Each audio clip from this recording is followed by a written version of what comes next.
பேரன்பு வணக்கம்.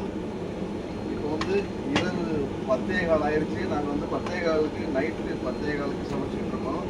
நம்முடைய பசித்தோருக்கு உணவளிக்கும் இன்பம் உணவகத்தில் நம்முடைய எழுத்தாளர் இஸ்ரா சொன்னுடைய ஒரு பதிவு ஞாபகம் இருக்கிறது.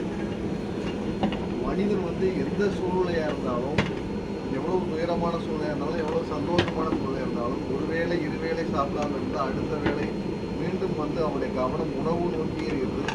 உலகம் ஒரு மிகப்பெரிய உணவு தொழிற்சாலையாக இருக்கிறது. அதற்கு காரணம் இந்த வறுமை. வசிச்சுக்கிட்டே இருக்கும். இந்த கீழே எரிகிற அக்னியும் இங்கே எரிகிற அக்னியும் ஒன்று தான். இந்த அக்னிக்கு ஏதாவது போடணும்னா நம்ம உணவை போட்டு தான் ஆகணும். அதனால் தளதளன்னு கொடுத்து இரவு 10 மணிக்கு இங்கே சாப்பாடு. அவர் ஒரு சைடு ஒரு வட்டம் எங்கேயோ போயிட்டு போகும்போது நைட்டு 11 மணிக்கு ஒரு ஹோட்டலுக்கு போயிருக்காங்க, எஸ் ராமகிருஷ்ணன். அப்போ ஹோட்டலில் இழுத்து மூடின போது அந்த முதலாளி பார்த்து, சரி அவங்க பசியோடு வந்திருக்காங்க, அங்கே இருக்க மாஸ்க்கு பார்த்து 2 தோசை கொடுப்பா அப்படின்னு இருக்காரு.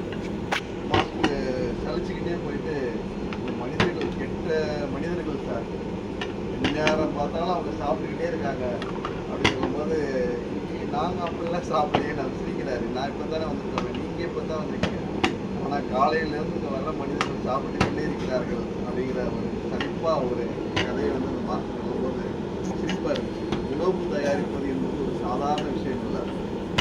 கடைகளில், இந்த மாதிரி இடங்களில், உணவகங்களில், தர்மசாலைகளில் பெரும்பாலும் ஆண்கள் சமைக்கிறாங்க. ஆனால் வீட்டில் அடிப்படை பெண்கள் தான் சமைக்கிறாங்க.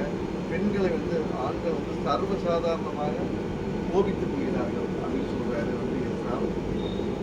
அதனால் பெண்கள் எந்த காரணத்தை புரிஞ்சுக்கிறாங்க. சமையல் செய்வது கலை, ஒரு அபூர்வம், ஒரு அழகானது, அற்புதமானது, அவசியமானது. சமையலை பற்றி தெரிந்து கொள்ள வேண்டுமா? சமைத்து பாருங்கள். பசியை பற்றி தெரிந்து கொள்ள வேண்டுமா?